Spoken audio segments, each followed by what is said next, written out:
Okay, so Seascape is fitted with a 55 horsepower Yanmar diesel motor. She is a 4-stroke, 4-cylinder, no turbo, basic diesel motor. She's performed very well for us over the years, and it's safe to say that I love her. Let's have a look.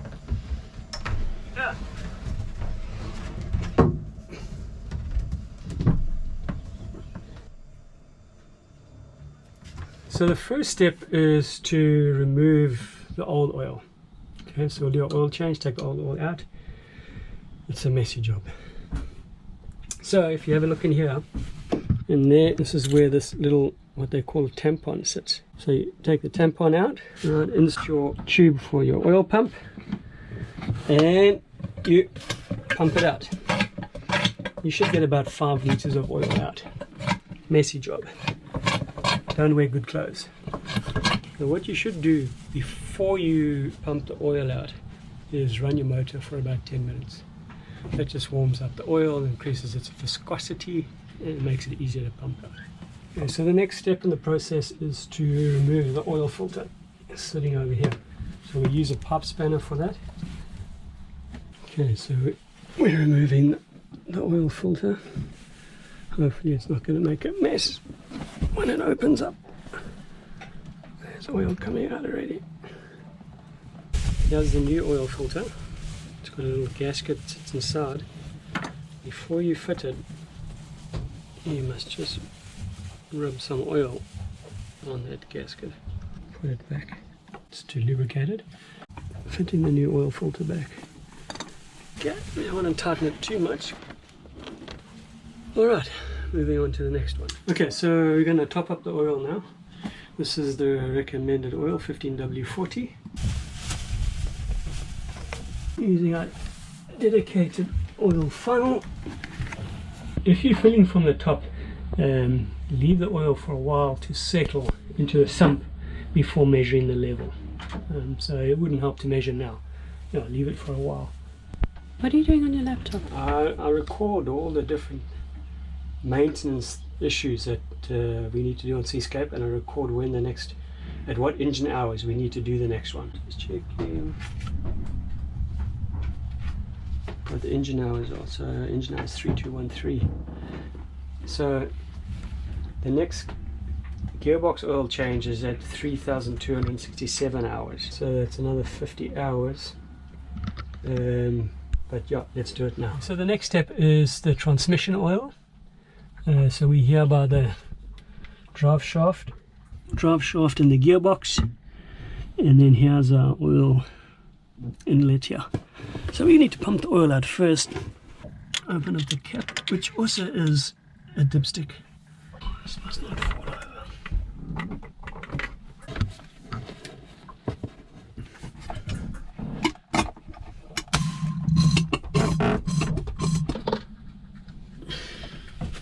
Okay, recommended oil for this is SAE 30.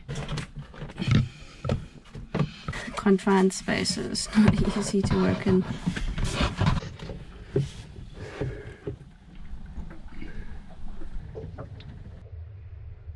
Okay, so I've been filling up with the engine oil, topping up, checking the dipstick in.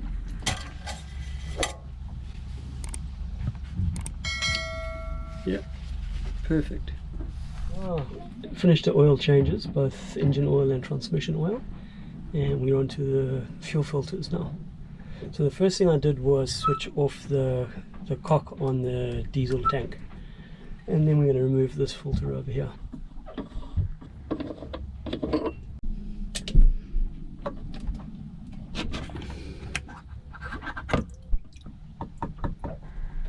So here's the new filter, put that back in place.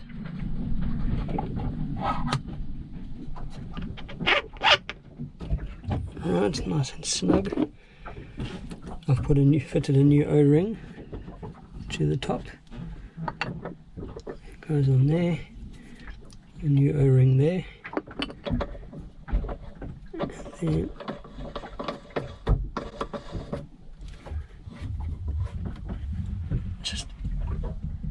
hand tighten. Good, so that's the one filter. On to the next. So that's the old filter, and you're ready to put the new filter in. First thing you must do is just wet the gasket with diesel. Sink it back in, and then tighten up with our pipe spanner. You've been at this for hours, Robin. Yeah, it's not a quick job. A lot of work to do, and very messy too. It's something you shouldn't rush. Take your time. Yeah. So our fuel filter has been fitted. It's tightened nicely using the pipe spanner. And the next thing to do is to bleed the diesel through. We loosen that. Bleeding lever here. And we pump that car. Okay, so you can see it's bleeding through there nicely. Just tighten that up a bit. Still on the list is to drain the water separators. We're going to do that next. And then after that is replace the impeller. Little reservoir at the bottom here is very important. So if you get any fuel in your water in your fuel, because water is higher density than diesel, it'll settle in here and gravitate to the bottom. So periodically you need to open up the drain here and just flush out any water that might be sitting in this reservoir. Alright, so I've loosened the nut, opening it, and you can see it's draining. The diesel is draining out of the bottom there.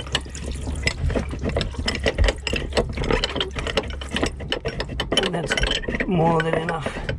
Any water that might have been in that reservoir is out now. Yes, I can see further. Alright, this here is the water strainer. This is a seawater that comes in as part of the cooling system, goes through a heat exchanger, and it has a strainer here to strain out any muck that might get caught in the intake. So we take this off, and if we have a look inside, it's pretty clean. I'm surprised after Maputo Bay. I thought there might be some muck in here, so we can have a look inside. And you can see it's pretty clean. Just a little bit of dirt there. That's all. Surprised.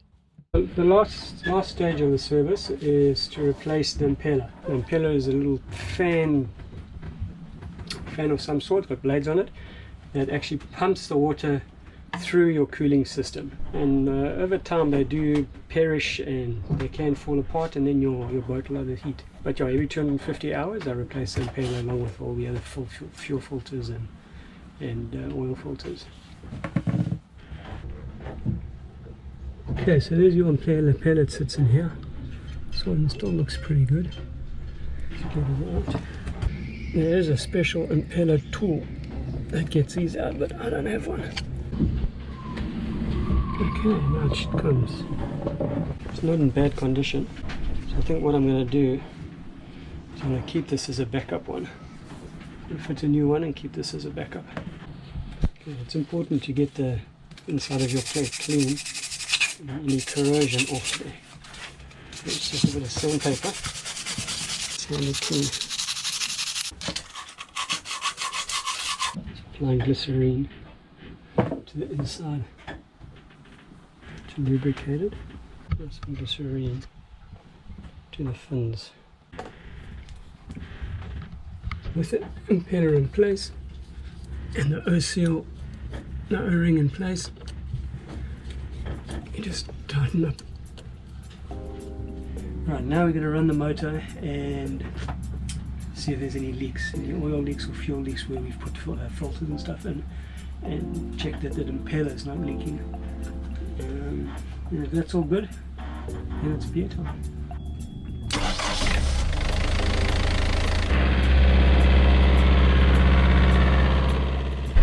All good, Robin? All good. Good for another 250 hours.